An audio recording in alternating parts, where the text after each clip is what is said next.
सुषमा जी, अगर महिलाओं की बात करते हैं तो जेंडर बजटिंग जो है वो शब्द अक्सर सामने आता है और उस पर भी खास फोकस किया गया और उसको 8.86% से ज़्यादा बढ़ा दिया गया। और तमाम क्षेत्रों में इसका क्या कुछ असर आप बताना चाहेंगे कि आपको लगता है कि इसका हुआ है? और सबसे बड़ी बात जो है, जो जेंडर डिफरेंस था वो काफ़ी सुधार हुआ है, वो लिंगानुपात में ये सुधार अपने आप में किस तरह से सरकार के फोकस को दिखाता है? जेंडर बजट वह प्रक्रिया बनी जिससे ये माना गया कि महिलाओं के लिए कुछ हिस्सा आवंटित किया जाए और भारत ने भी उसको लिया। और जेंडर बजट से ये परिणाम आए हैं कि हर मंत्रालय ये सोचने लगा है कि महिलाओं का इसमें हिस्सा है, महिलाओं की इसमें भागीदारी है। और वो धीरे धीरे, जैसा हमने पिछली बार भी देखा, मुझे आशा है इस बार वो प्रतिशत उससे अधिक होगा।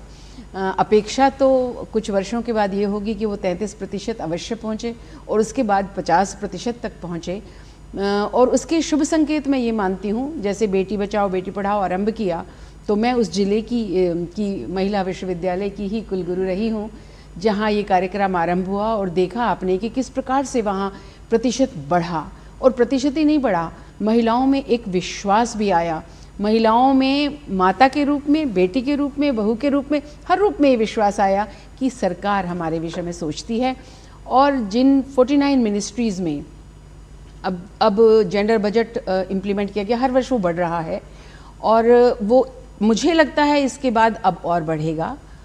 हुनर हाट के माध्यम से, हुनर बढ़ाने के माध्यम से, महिलाओं के सेल्फ हेल्प ग्रुप्स को बढ़ावा देने के माध्यम से, उनके प्रति एक सिर्फ अपराध रोकना नहीं, उनके प्रति एक सम्मान का भाव विकसित करने की जो हमारी राष्ट्रीय परंपरा भी रही है, सांस्कृतिक परंपरा भी रही है, उसको माननीय प्रधानमंत्री बार बार याद दिलाते हैं। क्योंकि जो कुटुंब प्रबोधन की वो बात करते हैं, स्वदेशी की जो वो बात करते हैं, उनका उद्देश्य यही है कि अधिक से अधिक महिलाओं तक उद्यम पहुँचे। और सबसे सुखद इसमें ये बात है कि आप किसी भी बैंक अधिकारी से बात कीजिए, वो कहते हैं कि यदि महिलाओं का सेल्फ हेल्प ग्रुप है तो वो पैसा कहीं गया नहीं, वो पैसा लौटकर अवश्य आएगा। ये ट्रस्ट और विश्वास है।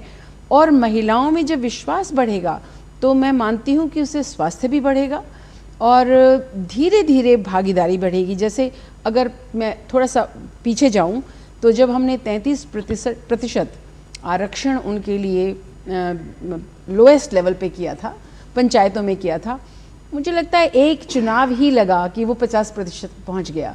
क्योंकि जहाँ महिला प्रतिनिधि थी उसको कोई बदलना नहीं चाहता था अगर वो अच्छा काम की थी, और वो ज़्यादातर अच्छा काम की।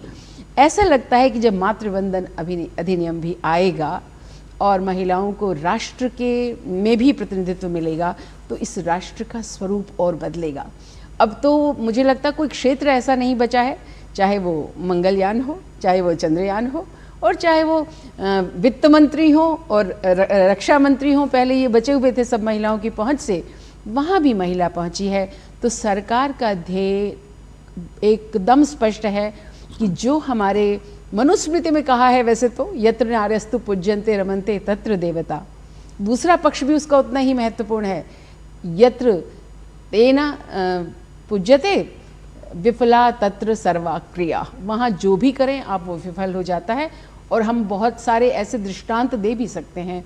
तो ऐसा लगता है उसी भाव को ध्यान में रखते हुए यह बजट भी एक महिला वित्त मंत्री बना रही हैं और एक ऐसे माननीय प्रधानमंत्री के संरक्षण में बन रहा है जिनके ध्यान में इस राष्ट्र की महिला है, इस राष्ट्र की माता है, इस राष्ट्र की बेटी है। तो यह बजट अवश्य ही उनके लिए बहुत सारे नवाचारों की संभावना लेकर आएगा, ऐसा मुझे अनुमान भी है और विश्वास भी है। बिल्कुल, इन्हीं विश्वास से भरी जो उम्मीदें हैं